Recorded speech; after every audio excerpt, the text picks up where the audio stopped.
কেমন আছেন সবাই? আজকে রাইড করছি ঢাকার রাস্তায়। ঢাকার রাস্তায় এই রাস্তাটা সবাই হয়তোবা চিনেন, আবার কেউ হয়তোবা চিনেন না। এটা কুড়িল ফ্লাইওভার। এটা এয়ারপোর্ট আবদুল্লাহপুর হাউস বিল্ডিংয়ে যে যায়, মানে উত্তরা যেতে পারবেন এই কুড়িল ফ্লাইওভার ক্রস করে। তো আমি সচরাচর ঢাকায় গেলে এই রোডটাই ব্যবহার করি মোটরসাইকেল নিয়ে। কারণ ৩০০ ফিটের রোডটা ব্যবহার করলে সিলেট থেকে আমার জন্য সুবিধা হয়। তো আমি এইবার যাওয়ার উদ্দেশ্য হলো আমরা একসাথে সবাই এই কুয়াকাটা যাব। কুয়াকাটা থেকে আমরা আস্তে আস্তে প্ল্যান করে আমরা বরিশাল বিভাগ আমরা শেষ করব। তো সেই হিসাবে আমরা যাত্রা শুরু করলাম সকাল ভোরে করে আমরা ঢাকায় আসলাম, ঢাকায় পৌঁছালাম। ঢাকায় ৩০০ ফিট দিয়ে ঢুকে আমরা এখন যাব কাউলা আমার এক ফ্রেন্ডের বাসায়। সেখানে রেস্ট নিব, কিছুক্ষণ রেস্ট নিয়ে বিকালবেলা আমরা বের হব বরিশালের উদ্দেশ্যে। তো সেই হিসাবে যাত্রা। এখানে মাঝখানে কিছু কথা বলার কারণ ঢাকা শহরে আসলে বাইক চালাতে হলে অনেক মানে চোখ কান খোলা রেখে বাইক চালাতে হয়। এই যেমন ধরেন আপনার আমরা যদি রেগুলার আমাদের রোডে বাইক চালাই, যেমন শ্রীমঙ্গল, মৌলভীবাজার, সিলেট শহরে যে রুটগুলোতে বাইক চালাই, ওইগুলোতে আসলে আমরা ইজিলি অনেক দিকে মানে আমরা যেতে পারি বা আমরা আসতে পারি বা চলাচল ইজিলি করতে পারি, আমরা এত কিছু ইস্যু হয় না। কিন্তু ঢাকা শহরে আসলে বাইক চালাতে হলে চতুর্দিকে চোখ কান খোলা রাখতে হয়। এখন কেন খোলা রাখতে হয় সেটা আপনারা হয়তোবা যারা ঢাকায় বাইক চালিয়েছেন তারা জানেন, হয়তোবা যারা দেখেছেন তারা জানেন, বা উবার পাঠাও ইউজ করেছেন তারাও জানেন। আবার হয়তোবা অনেকে উপলব্ধি করতে পারছেন না। কিন্তু আমি নরমালি ঢাকায় বাইক চালালে আমি মোটামুটি উপলব্ধি করতে পারি আসলে ঢাকায় যারা রেগুলার বাইক চালায় তাদের কী অবস্থা হয়। এই যেমন ধরেন ঢাকায় বাইক চালালে প্রথমে একটা নিয়ম বা একটা নীতি সবসময় আপনাকে মেনে চলতে হবে। এটা হইছে আপনি যাই করেন বেশি জোরে চালানো যাবে না, বেশি আস্তেও চালানো যাবে না। আপনাকে সবসময় ব্যালেন্স করে চালাইতে হবে, মেইনটেইন করে চালাইতে হবে। এখন আপনি বেশি জোরে চালালে কী হবে? বেশি জোরে চালালে আপনি হয়তোবা কারো ধাক্কা মারবেন, অথবা আপনি কোনো জায়গায় লাগাই দিতে পারেন। এটা একটা হইতে পারে। আবার বেশি আস্তে চালালে কী হইতে পারে? ঢাকার এই রাস্তায় যারা আপনার পিছনে আসছে বা আপনার আশেপাশে থাকবে তারা আপনাকে ধাক্কা দিতে পারে বা লেগে যেতে পারে। সেই হিসাব করে দেখা যায় আমি যেটা আমার উপলব্ধি যে এটা ব্যালেন্স করে চালাইতে হবে। যে সময় যেটা দরকার, কোনো সময় জোরে দরকার জোরে চালাবেন, কোনো সময় আস্তে দরকার আস্তে চালাবেন।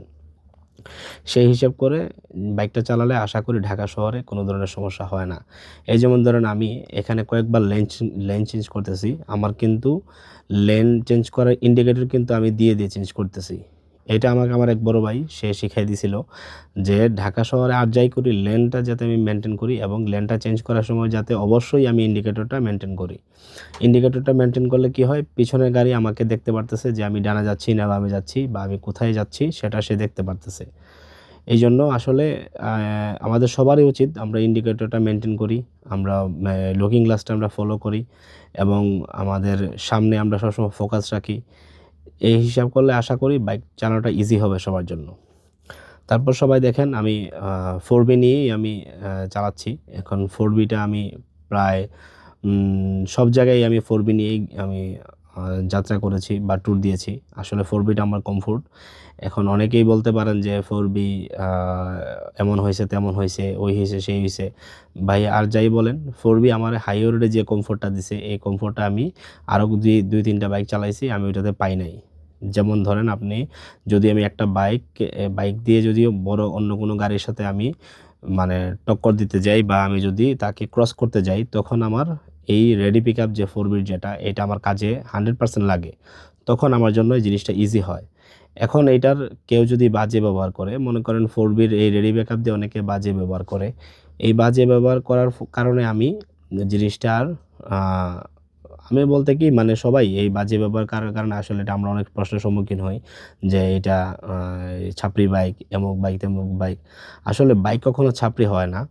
রাইডার ছাপরি হয়। আপনি যদি যেকোনো বাইকই দেন, এখন বর্তমানে বাংলাদেশে ৩০০ ৩৫০ সিসির বাইক আসলেও দেখবেন যে মানে বাইকার যদি ছাপরি হয়, ওই বাইকগুলো ছাপরি হয়ে যাবে।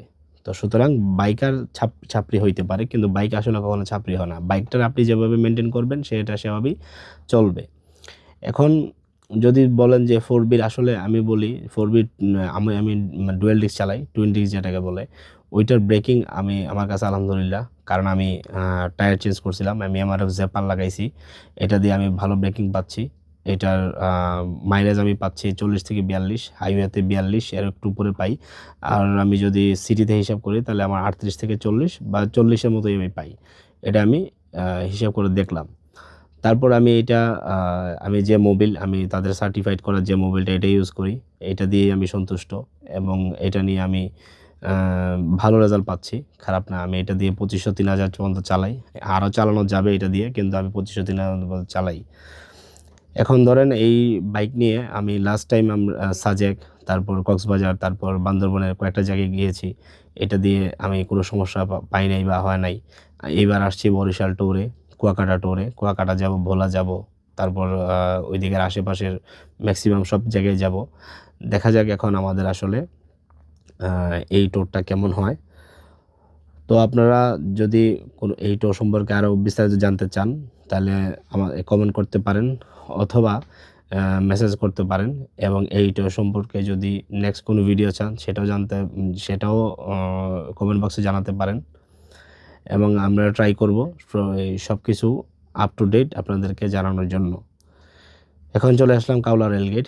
এই কাউলা রেলগেট থেকে ক্রস করেই কাউলার বাজারে ঢুকবো। বাজারে ঢুকে আমার ফ্রেন্ডকে বলা আছে তার বাসার নিচে বাইকটা রেখে একটু রেস্ট নিব বিকাল পর্যন্ত রেস্ট নিয়ে আমার সাথে যে সফর সঙ্গী আছে, আমার ভাই একজন, আরেকজন মামা একজন আছে, তো ওনারা একটু কাজে গেছেন, ঢাকায় আর একটা কাজ আছে, ওই কাজটা শেষ করে ওনারা কল দিলে আমি বের হব। তো আমরা আছে এবার 3টা বাইক, 3জন, আমরা 3 বাইক এবার কুয়াকাটা ট্যুর দিব।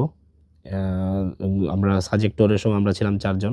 তো এবার একজন ওনার ফ্যামিলিগত কারণে কাজের কারণে আসতে পারেনি। তো আমরা এবার ট্যুর দিচ্ছি আমাদের এই 3জন সফরসঙ্গীকে নিয়ে। দেখা যাক আল্লাহর রহমতে যাতে ভালোভাবে ফিরে আসতে পারি, সবাই দোয়া করবেন, এবং ইনশাআল্লাহ আমরা সব কিছুর আপডেট আপনাদের সাথে শেয়ার করব।